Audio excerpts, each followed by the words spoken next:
Hey everybody, Dave here. I want to tell you about Creating Connections. It's our monthly newsletter for women in cybersecurity, created by the women of the CyberWire. Each month, a new issue of the newsletter is released and includes contributed content by thought leaders in the field. I invite you to check out our latest issue and subscribe for free. You can find it at thecyberwire.com/creatingconnections. It's not limited to just women. Supporters of diversity and champions of women in the industry, like me, are welcome to subscribe too.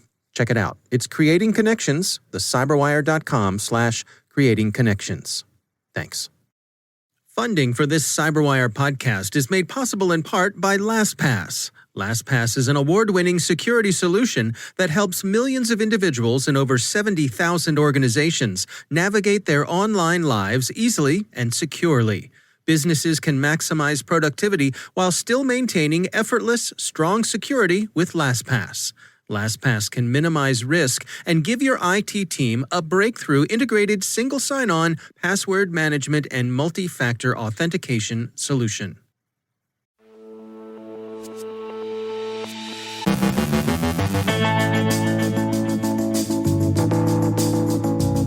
Facebook faces a U.S. antitrust suit. Cyberespionage hits the European Medicines Agency, apparently looking for COVID-19 vaccine information. Emissary Panda is out and about. A simple ransomware campaign goes for success through volume. Stolen SQL databases are offered for sale back to their owners. React to the FireEye breach, but don't overreact. We welcome Kevin McGee from Microsoft Canada to the show. Our guest is Livio Arsene from Bitdefender with insights on their business threat landscape report. Flash nears its end of life, predictions for 2020, and another guilty plea in the Mirai case.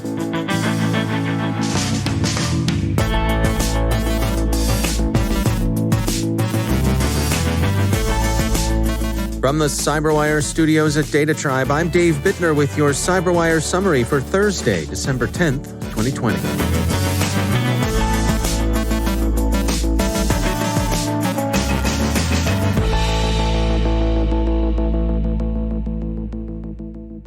We begin by mentioning, briefly, a major legal development that broke yesterday. The U.S. Federal Trade Commission has filed an antitrust suit against Facebook, alleging years of anti-competitive behavior that could ultimately warrant breaking up the company. The FTC has been joined in the suit by 26 state attorneys general and the AGs of the District of Columbia and the Territory of Guam. We'll have more details on the suit in this afternoon's pro-privacy and pro-policy briefings, but for now we'll characterize the action this way. If data represent the new oil, then Facebook looks to the FTC like the new Standard Oil.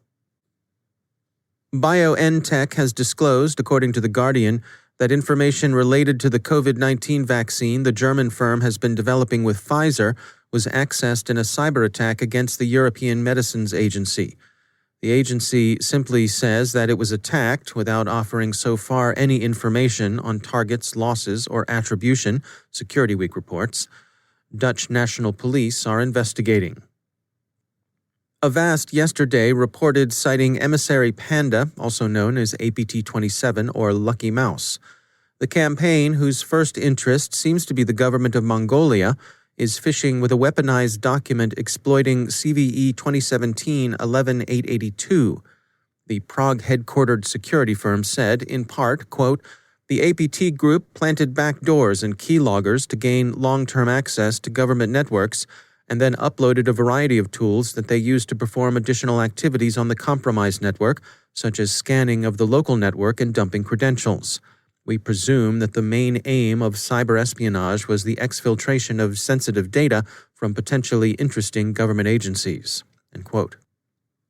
A number of the tools are from Emissary Panda's familiar kit, but Avast has found some new ones, and it highlights those in its report. Much about the cyberespionage campaign remains unclear. For example, an unknown company that provides contract services to government agencies in East Asian countries has apparently been under attack, but who that company is and what the Pandas were after is still murky. But the entry point into the government organizations successfully penetrated was gained by pivoting from a compromised third party. Guardicore says that a relatively simple ransomware campaign they're calling Please Read Me has been attacking SQL databases since this past January. It's an untargeted campaign, the security firm's researchers say. The attackers aren't interested in the size or identity of the victims. Their secret to success is volume. Guardicore calls it factory ransomware, and they characterize it as untargeted, transient, and simple. ZDNet reports that criminals are ransoming stolen databases for roughly $550 per database, prices fluctuating with Bitcoin exchange rates. More than 85,000 SQL databases are for sale back to their owners in what appears to be a secondary ransomware market.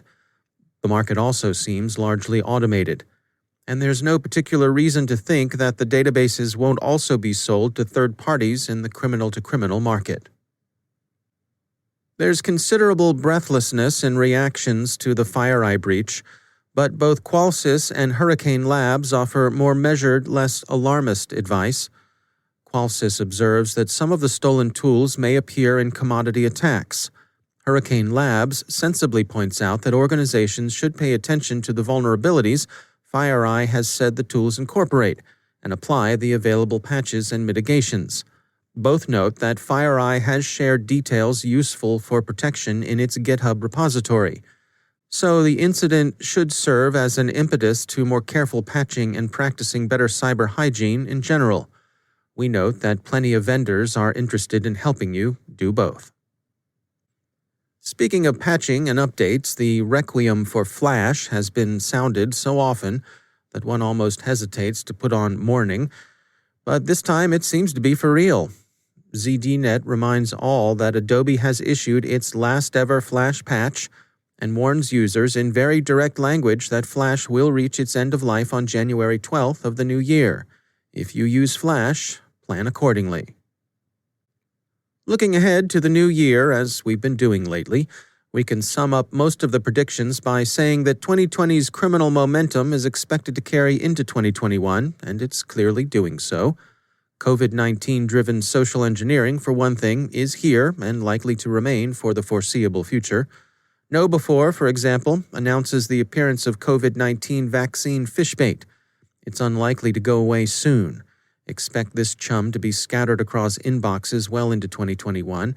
And Armor Blocks this morning released updates on some representative COVID-19 scams. Reuters sees the same sort of thing. One trend, surprising at first blush, but which on reflection seems right, is that COVID-19 concerns appear to have driven a rise in romance scams. Under lockdown, apparently, people are looking for love in all the wrong places. G-Data summarizes the coming evolution of ransomware by noting that the extortionists will become smarter, more focused, and above all, faster. The increased speed, ZDNet points out, is worrisome. The hoods will be likelier to pivot and encrypt before they're detected, getting inside the defender's OODA loop. The fishbait is getting better designed too. Bitdefender sees scammers upping their game in impersonating financial services. The language and the logos, for example, much cleaner and more convincing than they've historically been. Other things to worry about? Well, there's stalkerware, which has drawn attention with reports that lawful intercept tools are proliferating into the hands of unlawful users. And of course, there are North Korean cyber attack units, which the national interest thinks aren't receiving the attention their level of threat warrants. It's not all mom and kimchi in Pyongyang, whatever the dear successor may be woofing nowadays. And finally, remember Mirai, the botnet that took out the internet over most of the U.S. eastern seaboard back in 2016? It was widely believed when the IoT botnet worked its DDoS that Mirai was a shot across the American bow, probably fired by Russia. Within less than a month, it was determined that this wasn't so. The Professor Moriarty of the affair turned out to be a student at Rutgers University in New Jersey, and not exactly the pride of the Scarlet Knights either. He was interested in driving traffic away from competing offerers of Minecraft in-game purchases, and thought that DDoSing them would be a good idea. It's just that, well, one thing led to another and things got out of hand. Anywho, besides providing a useful cautionary tale about premature attribution and the attendant difficulty of recognizing a digital Pearl Harbor, the incident resulted in 3 federal guilty pleas. There's now been a 4th. An unnamed defendant had taken a guilty plea before the U.S. Court for the District of New Hampshire. The defendant is unnamed because of the defendant's tender years at the time of the offense. The U.S. Department of Justice said yesterday that, according to the plea agreement, the individual conspired to commit computer fraud and abuse by operating a botnet and by intentionally damaging a computer. Because the individual was a juvenile at the time of the commission of the offense, the individual's identity is being withheld pursuant to the Juvenile Delinquency Act. May the individual set his or her feet on a better path.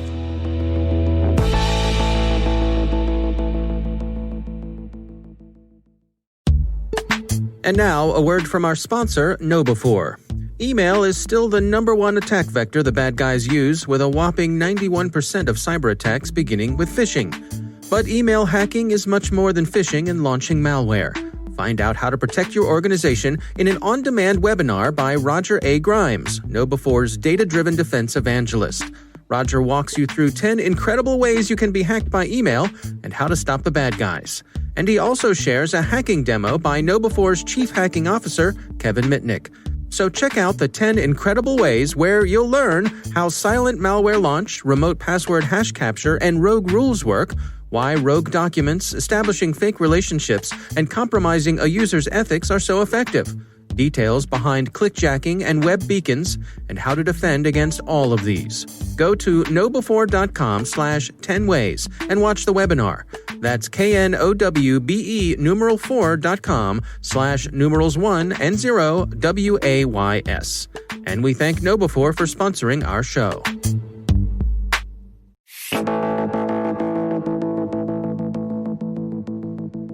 Researchers at Bitdefender recently published their Business Threat Landscape Report for 2020. Joining us with key takeaways from the report is Liviu Arsene, Senior E-Threat Analyst at Bitdefender. This has been a very interesting year, to say the least. So basically, the entire report focuses on how the pandemic has affected both the threat landscape and, the overall infrastructure for organizations as well as their employees. Well, let's go through it together. I mean, what are some of the key findings here? Right. So I guess one of the biggest key finding is that, half of organizations weren't prepared for a pandemic type situation. So that means, they literally had to redesign their entire infrastructures overnight to accommodate, all their employees working remotely. And, when you do these types of things without proper preparation, misconfigurations and blunders will happen. And it's likely that most of these misconfigurations and, on-the-go infrastructure realignments will probably be exploited by attackers in the next 12 to 18 months, by using very simple techniques, everything from brute forcing to credential stuffing or simply exploiting, unpatched systems. So what are some of the takeaways here? With the information you gathered in the report, what sort of lessons can you share with our listeners?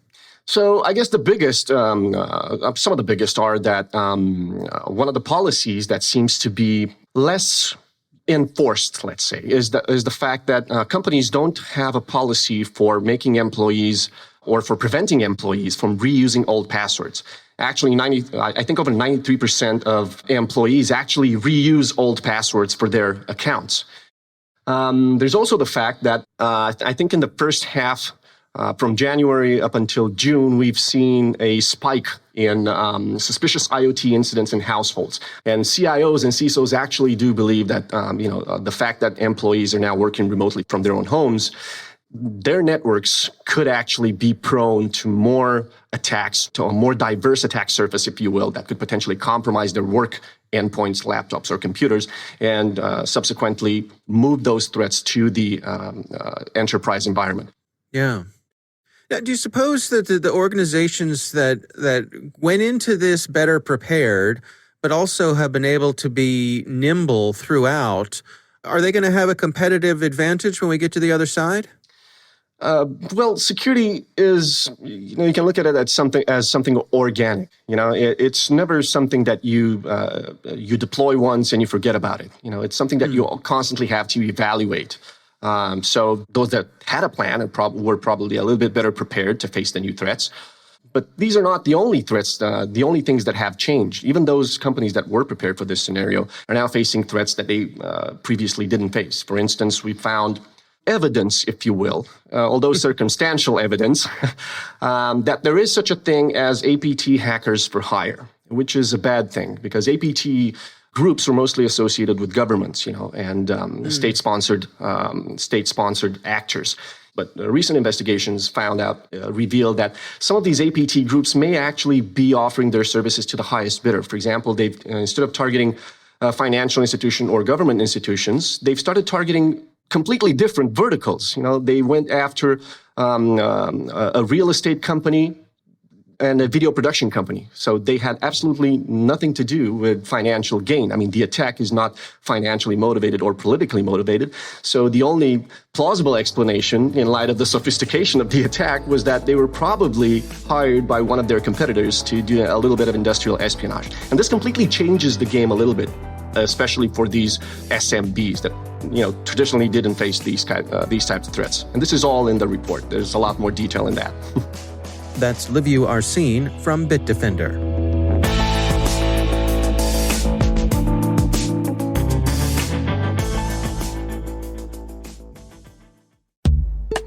It's time to take a moment to tell you about our sponsor, Recorded Future.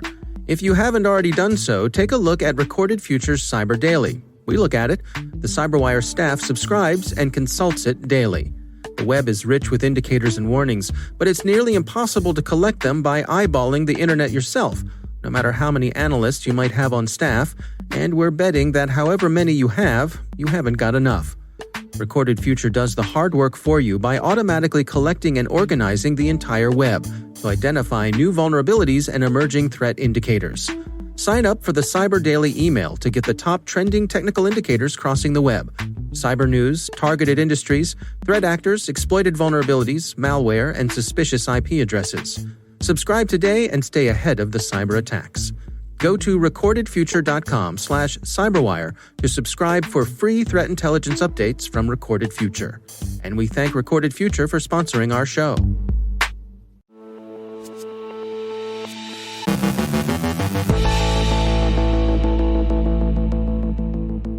And it is my pleasure to welcome to the show Kevin McGee. He is the Chief Security and Compliance Officer with Microsoft Canada. Kevin, welcome to the CyberWire. Hi, Dave. Pleasure to be here.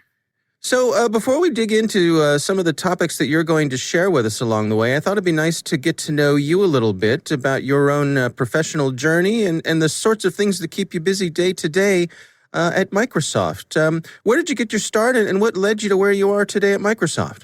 Well, I often joke that I'm actually educated as a historian and then went into business, had a startup in the IT space in the 90s, and then came to sort of my security career indirectly later in life, much like the career path of Jack Ryan.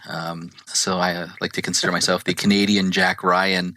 And I think that interesting sort of background, sort of an arts degree with an education based on presenting a hypothesis, defending your hypothesis, building evidence, looking at sources critically and whatnot, building communication skills in a different way. Long-form writing has given me a different perspective and a really interesting take on my work that other folks that maybe came up the more technical route hadn't have. And then just joining sort of the startup community in the 90s, which was sort of a crazy time, was an amazing time to be in technology.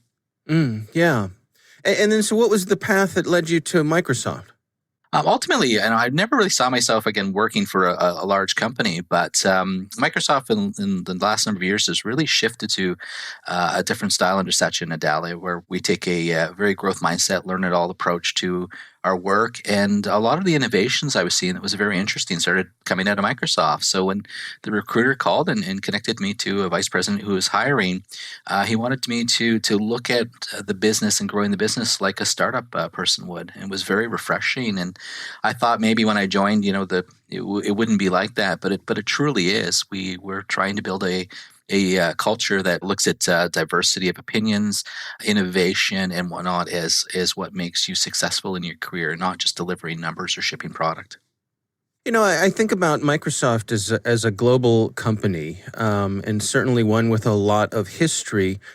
Can you give us some insight? So what is it like to be in a leadership position there in Canada? What are the interactions with the rest of the global community of Microsoft? Well, the cool thing is I actually started reporting into to corporate, so into sort of the mothership. Often you folks describe it as, and so that gave me a view of how sort of the global company works and introduced me to folks around the world. And then shifted to a Canada-specific career when I took this role a couple years in. And having both experiences has been fantastic because the Canadian subsidiary really operates like a small team. We all know each other. We all work together. It's a really sort of esprit de corps type of relationship we have. But I can also reach out to my counterparts and really see what's going on around the world. So I can call my counterpart in Australia or Germany or whatnot and get a really global feel on topics or an understanding of how things work in different cultures, or maybe they're seeing a different threat in a different environment. And I'm just beginning to see it now where they've experienced it for a number of months because of some aspect of their geography. And often the smaller regions really can't relate to sort of larger markets like the US or whatnot. So having those folks that I can rely on as part of my intelligence network is fantastic. And what is your day-to-day like these days? What sort of things keep you busy? Well, it's interesting today because we're growing a team, and I'm interviewing and hiring and onboarding folks in a pandemic that I've never met. So it's a full new dynamic for not only myself but for my team, really evolving and responding to the current needs, just like everyone else. And obviously, cybersecurity is moving very quickly now, so we're having to adapt even quicker. So I spend a lot of time not necessarily on the technology, but really understanding the needs of customers, the needs of my people, and making sure that my folks aren't burning out or really have what they need to do their jobs. So you would think that the chief security officer is really focused on more of the technology and sort of the digging into the code or whatnot, but the business really is becoming more and more about people and understanding people. Well, Kevin McGee, Chief Security and Compliance Officer with Microsoft Canada, welcome to the CyberWire. You can say thank you. Oh, thank you. Wasn't sure what the protocol was there. Yeah.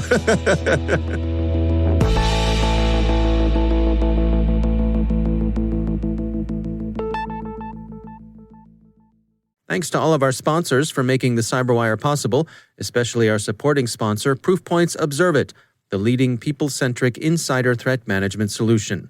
Learn more at observeit.com.